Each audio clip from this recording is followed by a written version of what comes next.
Shabbat Shalom. As you might have heard, I spent Thursday at the Houston Food Bank with a bunch of mostly Beth Yeshurun folks and some folks who heard what we were doing and just wanted to be a part of it, which is great. And we spent that afternoon volunteering at the Houston Food Bank, which, if you've never been there, is not super close. You kind of have to drive, and then you keep driving, and then suddenly you're surrounded by like tractors and trucking supplies and farming supplies. And then the Houston Food Bank just pops up on your right side, and it is a great facility, really. I mean, outside and inside. And even with all the very strict safety precautions that we had to take, it was very well run. And we all kind of ended up doing different jobs. Like some of us, not me, had to take 7,700 pounds of beans and put them into 2-pound bags, which God bless you if that was your job.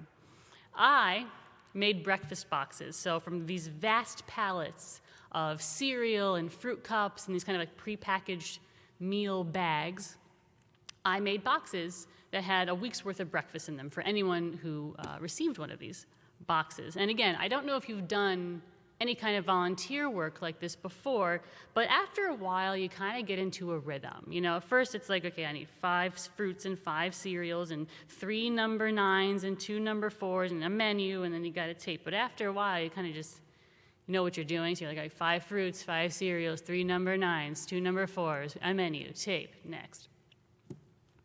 And they started out by playing music. It was kind of like music from when I was in college, so I was kind of like bopping out to it. It was fun.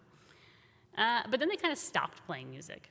And so you're there, and you're kind of doing all this by rote, and this and this, and your mind just kind of wanders into your own thoughts. So you kind of just are left thinking, and you're left people watching. There's a lot of people watching.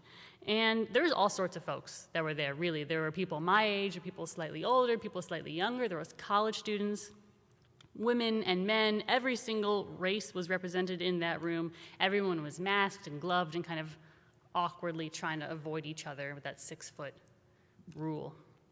And when I was there, I thought of this article that I read. It was, I don't know, a few days ago, a few weeks ago, who even knows anymore because time is meaningless. But it was a woman who said she used to volunteer at the food bank near where she lived, and now she goes there to receive food that other people donated and boxed and bagged and gave to her. And I thought, as I was mindlessly filling boxes, I wonder who here is going to be on the other end of one of these boxes.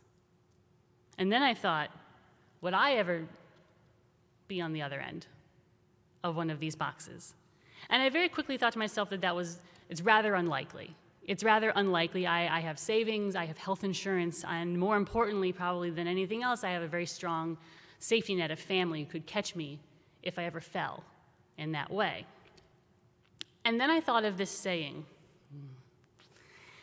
The saying, "There, but for the grace of God, go I." And even though it's got the word God in it, I never really thought of this saying all that much until literally Thursday afternoon, when I was mindlessly stuffing those boxes. There, but for the grace of God, go I. Meaning, that could be me.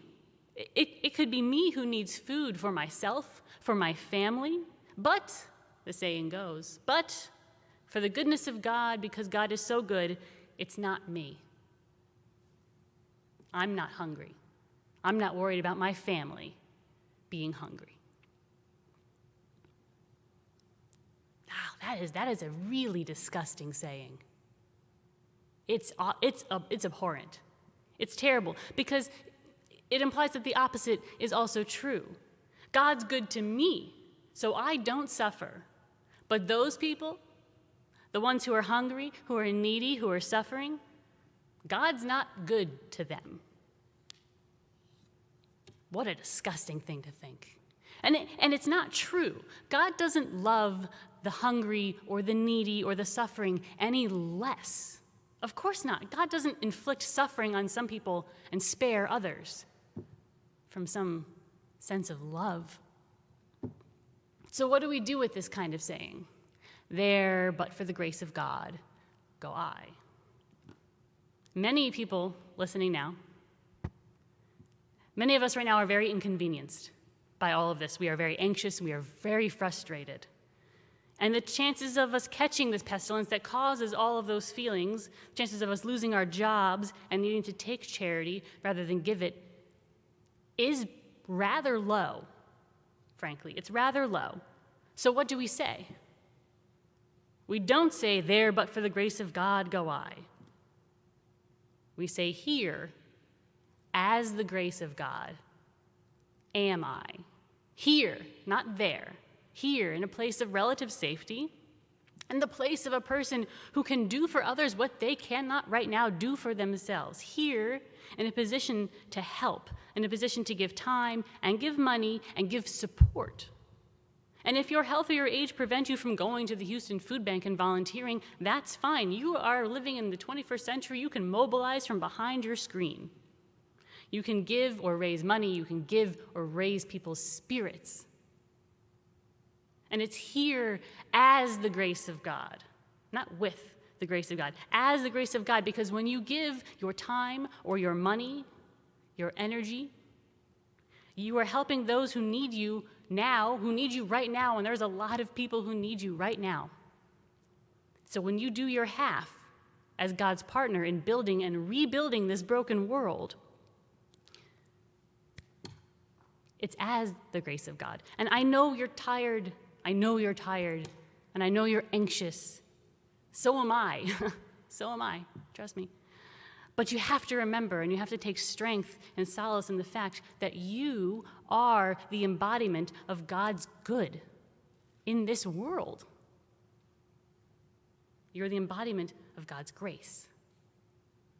And it's here as the grace of God, am I.